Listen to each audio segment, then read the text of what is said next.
Yun, nakauwi din tayo. Maghapon tayo nasa labas, guys. So, eto pala. In-next project natin tong sasakyan natin for Shriner. Okay, so bumili na ako ng gagawing i-DIY ko na sprocket.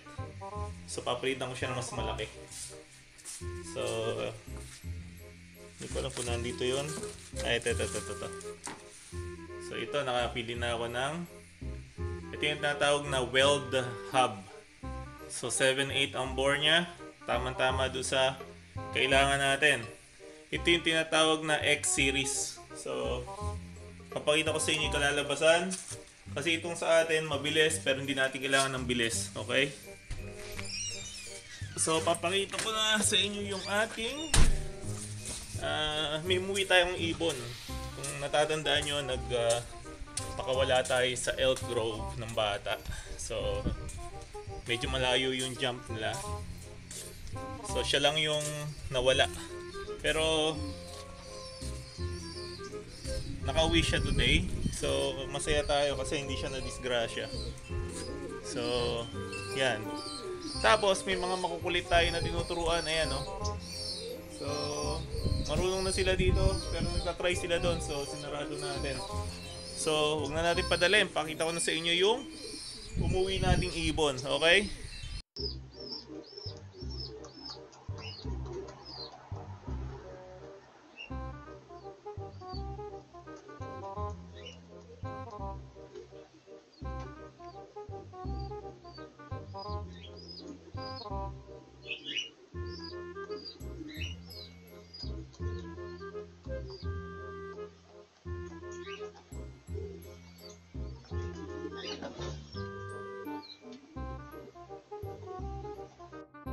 Okay guys, so ito yung umuwi nating ibon.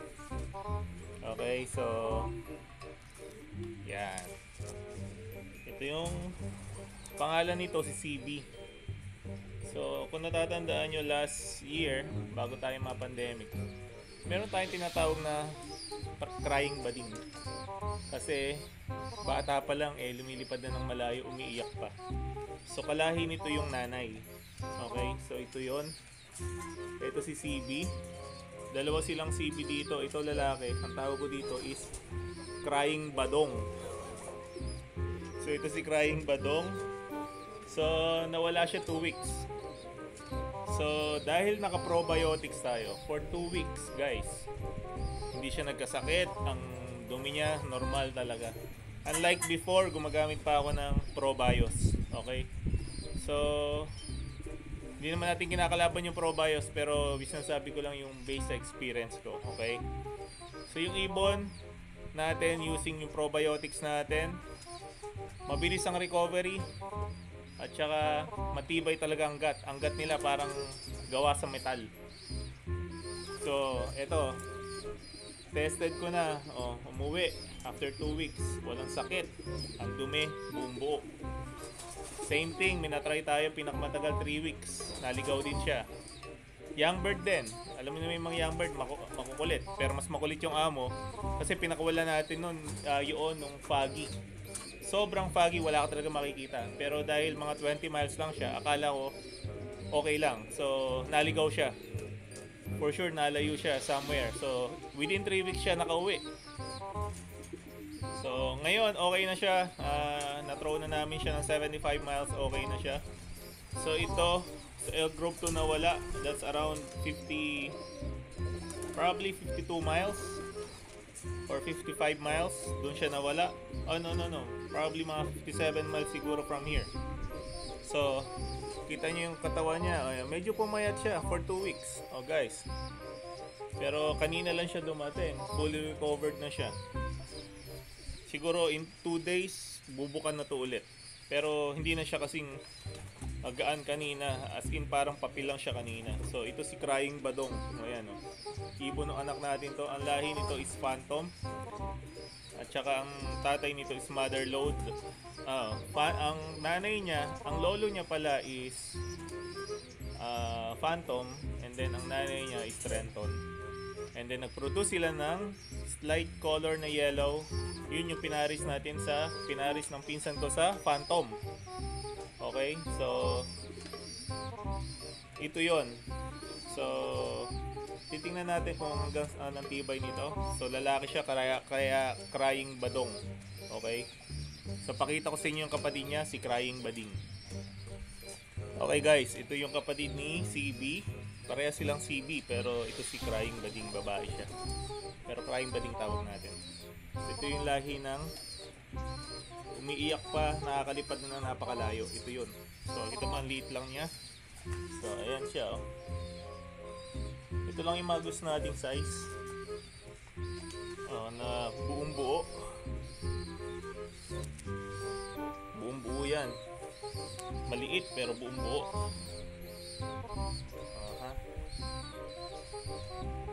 Saka papakita ko sa inyo yung foundation natin na linyada dito. Yung nabili natin. So, pakita ko sa inyo yung naging improvement throughout doon sa breeding. So, ito yung kinalabasan ng anak niya. So, ikikip natin yung anak niya and then i-cross natin ulit. Kasi na-achieve ko na yung gusto kong size sa kanya. Pero papakita ko sa inyo yung ama at yung anak.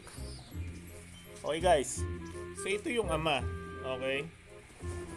Wala tayong reklamo dito, hindi masyado lang siyang malaki.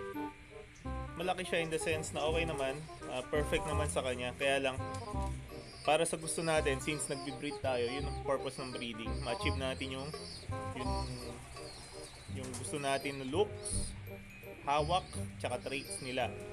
So, ito siya, ito yung ama. Hindi ko alam kung nakikita nyo. Ito yung tatay. Ganda niya, oh. Actually, ang ganda niya, guys. Ayan, nanginginig pa. Okay? So, yan. So, ito yung foundation natin. Ito yung tatay ng naligaw na ibon. Okay? After 3 weeks. Young bird yun, guys. Umuwi siya. Siya, syempre, gumaan. Pero wala rin sakit after 3 weeks. At saka ang gusto ko sa kanya, madali siyang i-manage. Madali siyang pabaitin, pabachirin. At saka yung desire na umuwi nandoon. Tsaka yung tibay ng katawan, tibay ng dibdib nandoon sa kanya. So ang chine-check natin sa kanya is kung may ibibilis pa siya actually. Pero pag tinothrow ko siya, isa siya sa kasama sa mga first drop. So siguro nagkakatalo na lang sa conditioning. So ito yung ama. Tingnan nyo kung gaano kalaki. Yan. Wala tayong patulong sa hindi natin maikukumpara side by side. Pero ito yung ama. Tingnan nyo siya. Talagang show type din kumbaga. Pati ang kulay niya maganda. Pero dito yung mga ganito pinupulutan talaga ng hook. So kukunin ko na yung anak bago pa magkatagalan. Okay guys, so ito yung anak. Kita nyo umigsi kumpara dun sa ama. Ang buntot, perfect. Hindi siya mahaba. Yung ama hanggang dito ang buntot. Tapos bumbuo. Ito yung tipo ng ibon na hindi mo kayang lusawin basta-basta. So physical characteristic na achieve ko na. Pati mata niya na achieve ko na. Saka yung traits niya na uuwi, wag ko lang madidisgrasya, uuwi talaga tong lahi na to. Okay, so sabi ko sa inyo, ino-observe ko na lang is kung paano ko pa siya pabibilisin. Pero lagi ko siyang kasama sa first drop natin. Okay? So ito yan. Tingnan nyo, ang iksi lang, di ba? So itong gusto kong size, perfect na perfect sa akin ang size. At the same time, yung katawan, talaga naman. Hindi naman natin kailangan na sobrang laki. Ito tama-tama lang. Ito yung perfect talaga na size na ibon. So kaya tayo nagbi-breed. Kaya ako nagbi-breed para makapagpalabas ako ng mga ganitong size na ibon. And then ang ginagawa ko, nagse-selection ako sa mga anak nila. Yun ang ikinikip ko. Kasi ito, pwede ko pa itong i-train, ilaban sa mga susunod na taon. Kaya lang, kailangan makakuha muna ako ng anak nito. Titingnan ko kung ma-maintain ko yung ganitong size. Okay? So, syempre, paparisan din natin siya ng tamang size lang na ibon. So, ayan. Ang ganda niya, guys. At Tsaka kulay niya sa akin, perfect din ang kulay niya sa akin. Although mas maganda tingnan yung isa syempre kasi colorful. Pero eto, tsaka ang tunay na ganda ng ibon nasa lipat. Okay? So, kahit na anong linyada yan, pero masabi ko pala, nagdadala rin talaga yung linyada ng ibon. Sa dami ko na na-testing na ibon, meron ka ibon na binibaby mo ng training, and then later on, ang bilis mawala. May mga ibon na ang gagaling, kahit biglain mo somewhere, umuwi talaga. Kahit anong mangyari. Okay? At saka ito, hindi mahirap patabain, hindi mahirap pabilugin. So ngayon, dahil bilog na siya, ang purpose ko na, ang gagawin ko naman is pagagaanin ko siya na bilog. Okay? So ito ang gusto ko, yan no. Tingnan nyo yung pakpak at saka buntot. Ang ganda ng proportion, hindi sobrang hindi pantay, tamang-tama lang. Strong back talaga, malapad ang balakang, ito mga gusto natin. At saka ang gusto nga natin, hindi nalulusaw basta-basta. So ito yung ibon na yun. Okay? So meron tayo isang ibon dyan na very controversial. Papasukan natin siya ng ganito. I-improve natin yung lahi niya. Pero titingnan natin kung makukuha natin yung ano natin na yun. And then the rest is bahala na. So bago tayo magtapos, shout out pala kay MB Loft ng Cabiao Nueva Ecija. Salamat Lods sa support. Okay, darating din tayo, magpapadala tayo ng ibon dyan sa mga mamimili tayo sa subscriber natin. Okay? So, tsatsagain lang muna natin yung ginagawa natin for a while. And then, enjoy lang. Okay, magpapakita pa tayo ng isang ibon na controversial. Kasi merong konting, alam nyo na. So, papakita ko sa inyo. Okay, ito yung anak ng medyo controversial, may masyadong celebrity na ibon. Okay, so ito siya. Ito yung itsura niya. Hindi siya, tingnan mo ang buntot, hindi siya maganda. Ang katawan niya actually, medyo nag-improve na gawa ng kaparis niya. And then, pinagsama ko in one. So 2-in-1 tong nakapasok dito. Hindi ko na mention ko ano. Ang mata niya, ang ganda rin ng mata niya. Tsaka maganda dito, super early maturing. Tsaka hindi mo siya basta-basta kayang iwala. Unless madisgrasya talaga. So, gusto kong makuha nito yung katawan ng foundation bird natin. Mapagsama ko into one. So, ito yung pinaproject natin. So, tingnan natin kung ano kalalabasan. So, i-observe ko sila kung ano yung magiging resulta. So, ito, yung lahi nito kasama rin sa first drop lagi. So pasok siya sa mga hinahanap natin. Ang hindi ko lang gusto sa kanya is yung katawan niya is ano siya, kumbaga sa atleta is payatot to. Hindi naman siya payatot in a sense na butot balat. Kaya lang iba yung balangkas ng katawan niya. So performance wise okay siya. Speed, titingnan din natin yung speed niya. So malalaman natin. So I'm hoping in the next 2 years nakuha na natin yung gusto natin dito sa kanya. So meron pa akong 2 i-harvest sa lahi nito. So pipiliin ko kung sino yung maganda sa kanila, and then yung i-keep natin, and then yung naibibira natin doon sa napili natin doon sa foundation bird natin. Ganun tayo mag-breed. Okay? So sabi ko nga sa inyo, sa pagmamanok, in-apply, ganito ginawa ko. Gusto ko black, pero iba ang gusto ko laman ng black. So same thing here. So tatago natin kung anong linyada yung mga nandito. So makikita nyo yan in the future. Okay? So tsaga-tsaga lang. O yan, yung mata niya, ang ganda, nagliliyab, kamukha nung isa. So pag pinagsama ko to, ang ganda ng kalalabasan. Makakuha lang sana tayo ng kasing katawan niya. Okay? So yan. So papakita ko sa inyo yung kapatid niya na isang batch. Hindi sila same clutch. So palagay ko third clutch yon. So pakita ko sa inyo, maganda rin siya. Okay, ito yung anak-anak din to ng foundation na cock natin. Ang ganda rin, ang size niya maliit na din actually. Strong back, tingnan niyo, lapad ng balakang din. Buong buo din, hindi mo kayang sibakin to. Kahit 3 days mo hindi pa kain to, dito mo sisibak. So nasa lahi talaga nila yon. So kahit na anong batch ilabas sa akin, pare-parehas talaga. So kailangan kong i-cross lang yon doon sa isa pa nating dinidevelop na lahi. Okay? So magpo-focus lang tayo ng ilang linyada. So actually ile-let go na natin iba. So anyways, ito siya.